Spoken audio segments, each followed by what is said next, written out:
Cool. Thank you for having me. Appreciate it's the last one of the day and I'm between people and beer, no doubt. Two things before I start. One, I'm 36 and I've never been in a university until today, so every day is a school day, literally. Thank you. And secondly, I really do go to work dressed like this, which is awesome. I once got sent home from OBS for dressing in shorts, so it's nice to have a hat. If anyone's allergic to memes or Yeah. slides in particular, they may want to step out. Yeah, try to make it as interesting as I can. So when I got asked to come and do this, I try and talk about experiences of things that I've done either at SkyScanner or in other places, rather than just kind of theory, because we can all read some stuff. So this is fresh out of the box. I did this yesterday. There's some ideas here about how to really protect your data. So a little bit about me. I'm a former RBS mainframe developer and procrastinator. I got told once that I didn't look old enough to be a mainframe developer, but I think I probably do now. And now I'm turned excited security bloke. I've been called all of these things at SkyScanner, amongst other things, I'm sure. Head of security, squad lead, product owner, PCI guy, security bloke. So I just changed it on LinkedIn to doing security things at SkyScanner, because we do lots. Another couple of bits about me. I like memes, so there's going to be a lot of memes in this. I make no apologies for it. There's my obligatory just had a baby meme, as if I'm the only guy on the planet that's had a baby. So that's why I look so tired. And secondly, I don't really know what I'm doing. That's not to sound flippant or to try and get some laughs. It's that I work for a company that's very different, very agile, very tech. And I don't really have anywhere else to go and research and get ideas of what to do. So I'm in an environment where I'm trying things out, I'm experimenting things. I don't know what the right answer is. So I try and show some of these kind of things in the presentations that I do, and I hope it's useful for people. As I said, I like memes. I actually created this meme yesterday rather than stealing one. I really like it. That probably says a lot about my social life at the moment. If you don't know what Argon 2 is, it probably doesn't make much sense. So I'm going to talk about data. Two main considerations for most businesses, given that we're all data-driven businesses, are what data do you store or process, and how valuable is it to you? Some data is more valuable than others. You've got to ask yourself whether losing that data or that data not being available is important to you, and what you do about it. SkyScanner is no different, and we just use data in everything that we do. All manner of different types of data. So user data on our website for all our customers who look to book flights, hotels and cars. Employee data, anything to do with your employment, which can be very sensitive stuff. National insurance numbers, date of birth, salaries. Oops, oh good, a secured browser update, that's very good. Must be super secure at Napier. Financial data.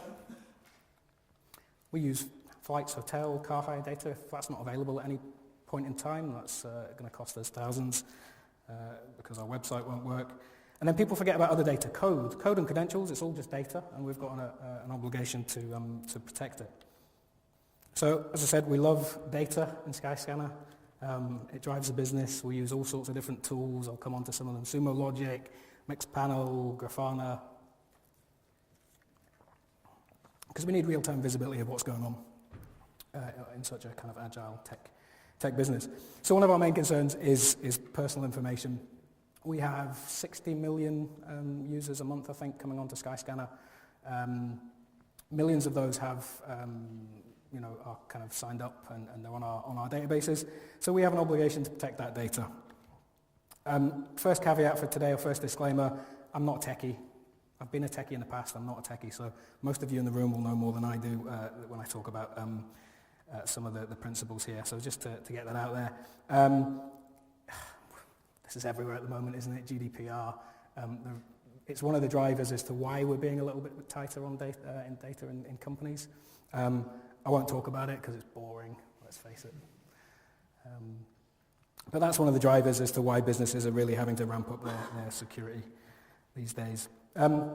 Disclaimer number 2, that hasn't come out very well, has it? That's shows how quickly I put this together. I'm not a cryptography expert. Bill is, so he'll be able to tell you all there is about cryptography. I didn't study it. I know the higher level principles, but there are some things to take away for the non-techies in the room here that you can take away. If you have engineers that want to do custom crypto, please just tell no. You know, there's really solid cryptographic principles that have been around for years that are being improved all the time. And if an engineer came to me and said that they were wanting to implement their own custom crypto, I would tell them no. So I think you should do the same. Here's one of the main ones, and I still see this on the internet. I was on a site this week that I was investigating, using HTTP. It should be HTTPS everywhere these days on the internet. TLS rather than SSL. TLS 1.2 is the latest.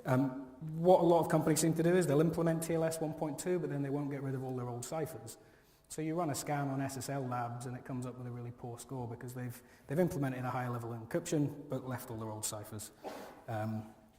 It's meant to be Prince. I don't know what that's from, but again, stolen from Google. And then data at rest. I mean, this sounds like simple stuff, but the amount of companies that don't do this. So AES 256 is the industry standard for data encryption at rest. But I still see lots of companies not doing it. When I ask third parties to send in information about their data at rest, many of them aren't using 256, and we use it as a benchmark now as to whether we engage with third parties. Passwords, this comes into it when we talk about data security. There was a hack a few months ago where the database was all passwords in plain text, which is incredible, given that it's 2017. You're not going to get a meme better than that today, by the way. So here's some of the things you can do. These are four hashing algorithms. There's my friend Argon2 there. So that won the password hashing competition a couple of years ago, if that floats your boat. And we have an obligation to hash passwords if people are logging into your websites. So you want to be able to say to users, we're protecting your data, but also if you lose that data, if you're unlucky enough to lose it, and you can prove to auditors, the press, whoever else that might be coming after you, that you've hashed it with bcrypt or Argon2, you put yourself in a much better position to at least try and recover some credibility. I think Yahoo's password, they lost a lot of passwords that were hashed with bcrypt. It's about as well as you can do it. The unfortunate thing is they lost 1 billion of them, so not so good. It's hard to recover from that, but that's why their CISOs get paid millions of dollars. 2FA, often kind of forgotten about in some organizations. I'm afraid it's becoming the norm. You get the odd sigh from people who say, oh, you're going to implement 2FA on everything. Yes, going to implement it on all of these things and lots more. Two-factor on your VPN, that should be standard, but it might not be for some of your organizations. Your Windows, your Macs, your day-to-day machines. Web portals, well, only a select few use 2FA these days. Applications, single sign-on. Servers, we're just looking into something at the moment where if you're onto our network on our VPN and you want to sign into a certain server, it will be our firewalls that actually present you with a 2FA JavaScript challenge. The theory being that if you only sign into a finance server, we can force 2FA on people in the finance team. Question, is anyone brave enough to answer this one? What's the best way to protect credentials in code? Don't all shout at once. Yes, don't have any. That's the best way to protect it.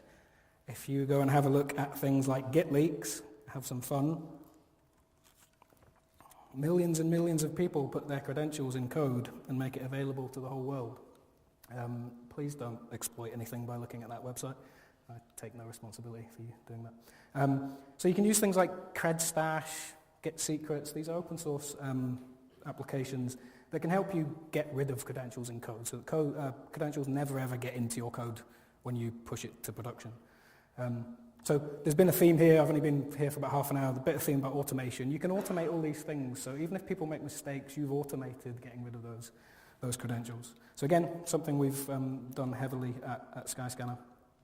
This should have been in the password bit. Lots of good password solutions out there. They do help. The theory being that if you roll them out, you can have a different password for every site you log into, and you can make them high entropy. Entropy, not complexity, as I keep putting on Twitter of late. So go and have a look at some of these things. I'm vendor neutral, so go and have a look. There's plenty of good stuff, or use all of them. I came in just as sort of Harry was finishing up, so he's probably done some really cool stuff on Seam and Splunk. But I just want to give you some examples of what we've done recently at SkyScanner and what we're trying to do. So there's lots of solutions out there, but fundamentally how are you using them? Could just be a white elephant for you in your business where it just sits there gathering data. So we put everything into Sumo logic. So here's some of the things we put in. AWS CloudTrail. We put our endpoint solution in. We're looking to put Active Directory, our email solution. Try and get everything into one place. Big data, hence today. And then we hook it into Slack for real-time alerting. So you could have specific channels that you follow on Slack. Could be pushing out to your mobile phone for when you're on call. But this is something we've been trying to do, is why not get the alerts sent to the people who generate them? Sorry. Big bit of ice came out there. So if somebody does something on their machine and your endpoint solution alerts from that, comes into Slack, why not get it to go to them so that they have to acknowledge whatever they've done? Takes the alert fatigue away from your security teams. If they acknowledge it, you can ignore it and move on. So that's something that Slack are very good at doing, and that's kind of the place that we're trying to get to. Again, automation, it's key to any business now from a security point of view. And I'll just leave you with a couple of things that we are looking at in the honeypot field.